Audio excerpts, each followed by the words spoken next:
Tu as grandi avec un parent dépressif, alors sa vidéo risque de venir appuyer là où ça fait mal, mais surtout va te faire un bien fou. Tu ressens une tristesse constante, de la culpabilité, un besoin de sauver les autres, une fatigue émotionnelle que rien n'explique. C'est pas un hasard.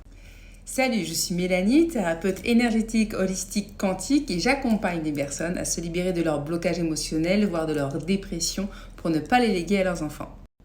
Et aujourd'hui, on va parler avec le sourire quand même d'un sujet très spécifique, les répercussions invisibles d'avoir grandi avec un parent dépressif. Il est évident qu'avoir un parent dépressif laisse des traces, pas toujours visibles, mais vraiment très profondes et souvent encore présentes à l'âge adulte. Ce n'est pas une obligation, mais il y a quand même beaucoup de risques. Voilà les symptômes que je retrouve chez presque toutes les personnes que j'accompagne. Une forme de dépression ou une grande difficulté à ressentir la joie. Une hypersensibilité, une trop forte sensibilité plutôt aux remarques, une peur constante du jugement, de l'anxiété, la peur de mourir jeune ou d'un choc. Un syndrome du sauveur, tu veux aider tout le monde, tout le temps. Une difficulté, voire une incapacité à dire non, même quand tu n'en as pas envie. La peur d'être toi-même, de t'exprimer, de poser tes limites.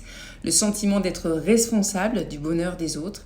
Une culpabilité permanente, même quand ce n'est pas ta faute. Et le masque du clown triste. Tu montres une force apparente, mais tu souffres en silence. Et enfin, une grande difficulté à trouver ta place. Parce que, faut dire ce qui est enfant, tu es devenu le parent de ton parent, la mère de ta mère, le père de ta mère, bref, donc tu n'avais pas ta place enfant. Donc aujourd'hui, c'est une grosse difficulté pour toi aujourd'hui, de trouver ta place. Et le pire dans tout ça, c'est que tu penses que c'est normal, c'est-à-dire que énormément de personnes, et j'en ai fait partie, ne se considéraient pas en dépression, vivaient les choses, et quand en fait on a mis le doigt là-dessus, c'était comme une révélation. Il y a même des personnes qui pensent que c'est eux le problème. On va leur faire remarquer qu'ils sont trop sensibles, qu'ils sont trop ci, trop ça. Mais non, le problème, ça vient pas de toi. En fait, tout ton système et ton corps ont mis en place une stratégie pour survivre. Grandir avec un parent dépressif, c'est grandir avec l'idée qu'il faut toujours faire attention à ce qu'on dit ou fait pour ne pas faire souffrir, pour ne pas froisser. Il faut être fort pour deux, il faut se taire pour pas gêner, il faut deviner ce dont l'autre a besoin avant même qu'il ne parle. Clairement, c'est un environnement qui est instable émotionnellement. Et dans cet environnement, ton système a dû s'adapter pour survivre. Il a mis en place des mécanismes de protection. Hypervigilance, inhibition, dissociation, responsabilité exagérée, hyper-empathie.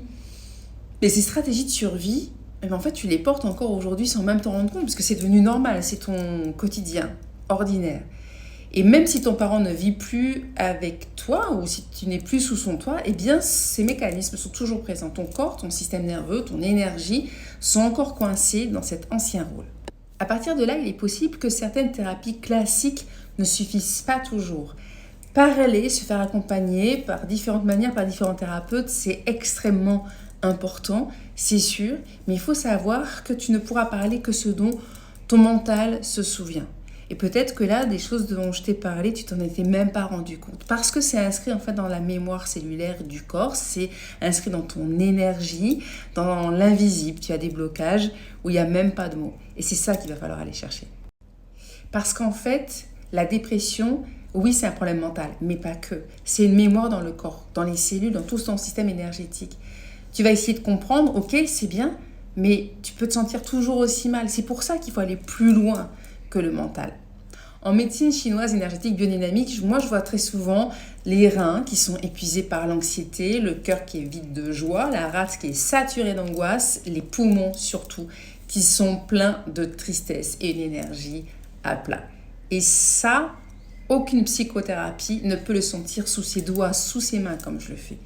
Il faut aider le corps à digérer ce qu'il a gardé en lui redonner la parole. Les mots MAUX du corps sont super importants. Et les reconnecter au mental, le corps au mental avec ces mots MOTS, c'est ça qui va être important pour s'en libérer. Parce que oui, tu peux t'en libérer vraiment. Et non, tu n'as pas forcément besoin de 10 ans. Peut-être que tu es habitué à vivre comme ça, mais je te le dis, tu n'es pas obligé de porter ce qui ne t'appartient pas. La libération est possible. Je l'ai vu chez des dizaines, des centaines de patients qui pensaient être définitivement marqués par leur enfance. Et quand on libère les mémoires du corps, tout change. Crois-moi, je suis passée par là. Tu apprends à ressentir de la joie, tu retrouves ton énergie, tu n'as plus besoin de faire semblant, tais-toi, tu arrives à dire non, tu as ta propre place, tu ne portes plus les émotions des autres. Et ouais, tu oses vraiment être toi, enfin. Avant de conclure, je voudrais rajouter quelque chose de très important parce que je sais que certaines personnes m'ont dit se sentir culpabilisées par ce que je dis. Parce que si toi-même tu es en dépression, tu as des enfants, ben déjà, sache une chose, c'est que tu fais de ton mieux. Et déjà, c'est énorme.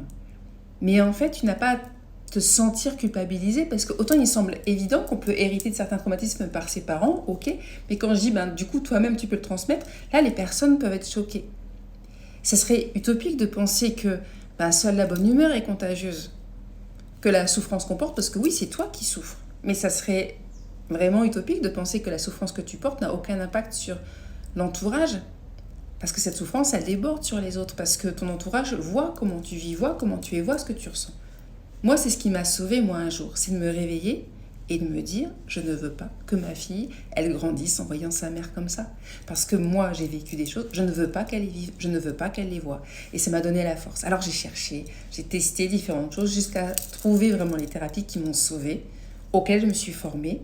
Et aujourd'hui, c'est grâce à ça que j'accompagne à mon tour ceux, celles qui veulent s'en libérer. Pas seulement pour eux, mais aussi pour ceux et celles qu'ils aiment.